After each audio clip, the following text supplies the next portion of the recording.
పోనీయరు. ఇంకా బాబు పిల్లవాళ్ళు అల్లాడి ఏడుస్తుంటే అప్పుడు మదర్ అలౌ చేస్తారు.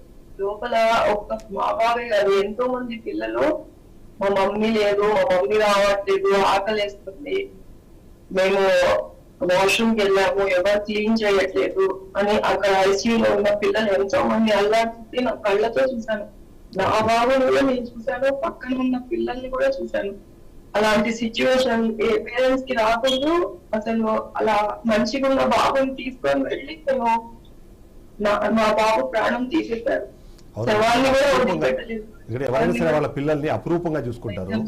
చిన్న వాళ్ళకి బాధ కలిగింది అంటే మన కళ్ళల్లో కన్నీళ్ళు వచ్చేంత స్థాయిలో వాళ్ళని పెంచుకుంటాం. కానీ అక్కడ చికిత్స పేరుతో తీసుకెళ్తే ఇట్లాంటి అడిషనల్గా అంటే వాళ్ళకి ఏమంటారు కొత్త సమస్యను సృష్టించడం అన్నది ఖచ్చితంగా. ఎందుకంటే ఇంకొక విషయం ఉంది ఫిరోజ్ గారు ఇక్కడ. ఎందుకంటే ఆ కార్పొరేట్ హాస్పిటల్స్లోకి ఎంటర్ అవ్వగానే వాళ్ళు కౌన్సిలింగ్ ఇస్తారు.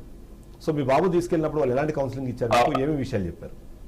ప్రతి 2 hours ఒకసారి వస్తారు డాక్టర్, నలుగురు నుంచి ఉంటారు, సెక్యూరిటీ వీడియో కెమెరా తీసుకొని షూట్ చేస్తూ ఉంటారు. మీ బాబు ఈ స్టేజ్ నుంచి ఈ స్టేజ్ కి వచ్చేసాడు, ఇప్పుడు ఇది చెయ్యాలి, మీకు ఓకేనా కాదా, లేదా తీసుకెళ్ళిపోండి అంటే బెడ్ మీద పడున్న బాబుని ఒక క్రిటికల్ స్టేజ్ కి తెచ్చి తీసుకోపోండి అంటున్నారు. అప్పుడు ఎవరెక్కడ తీసుకోబోతారు?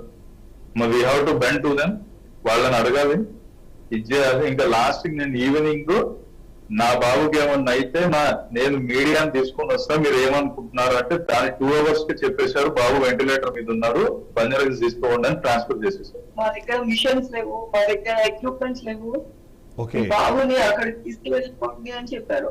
1 day 10 years బాబుకి 1 day అన్ని బాడీ ఆర్గన్స్ అన్ని మార్నింగ్ నుంచి ఈవినింగ్ లో మంచిగా ఆడుతూ పాడుతూ తిరుగుతున్నాడు. సాటర్డే రోజు కూడా బాగున్నాడు, తిన్నాడు. సండే రోజు కూడా బాగున్నాడు. మండే మార్నింగ్ తీసుకెళ్ళాము, ట్యూస్డే ఈవినింగ్ కి మాకు బాబుని శవం చేసి ఇచ్చారు. ఇక్కడ ఎల్బీనగర్ హాస్పిటల్లోనే వాళ్ళు ఏమో చేసేసారు. కానీ మేము అట్లా చెప్పేటప్పటికి మా దగ్గర ఎక్విప్మెంట్స్ లేవు, మిషన్స్ లేవు అని ఇక్కడ నుంచి అక్కడికి షిఫ్ట్ చేశారు.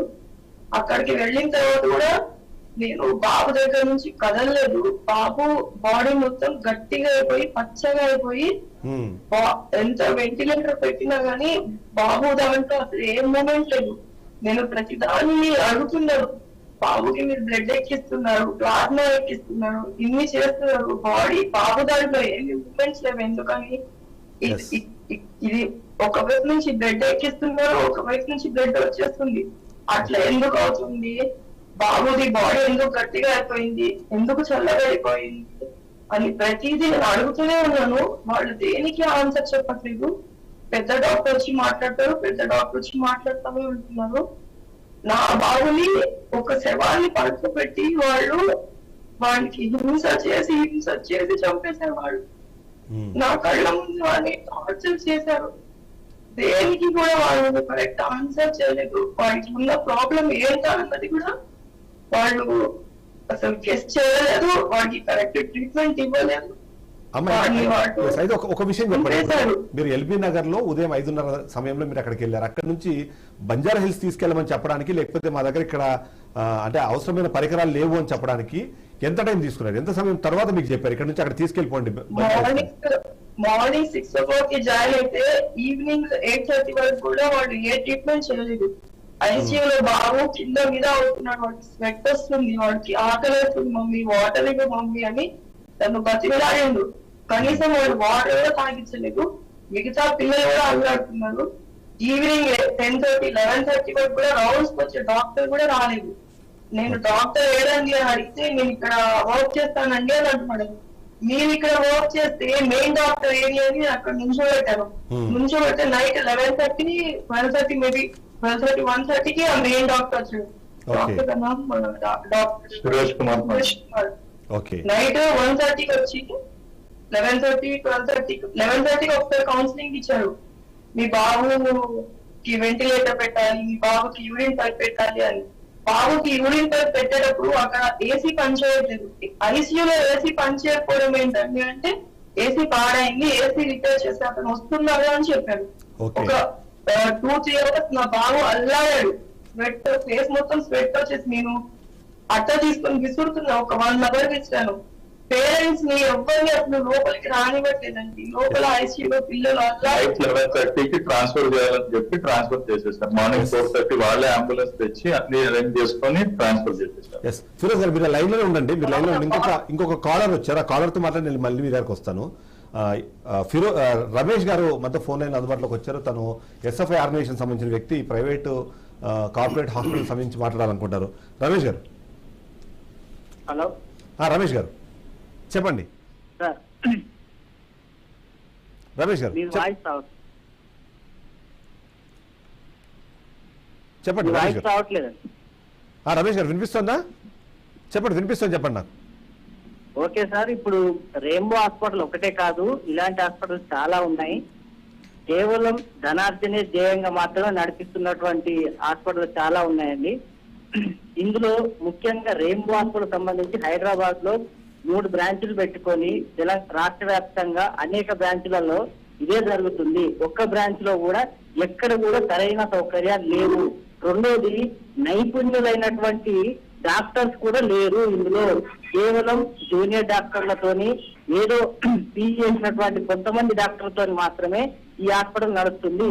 ఏదో కొంతమంది రాజకీయ ఉంటారు. ఇట్లాంటి హాస్పిటళ్లను వెంటనే ప్రభుత్వం చర్యలు తీసుకోవాల్సింది కోరుతున్నాం మేము.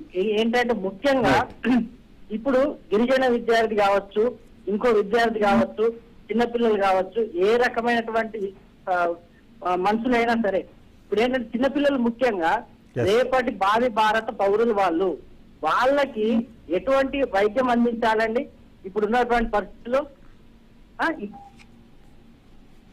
చెప్పండి రమేష్ గారు.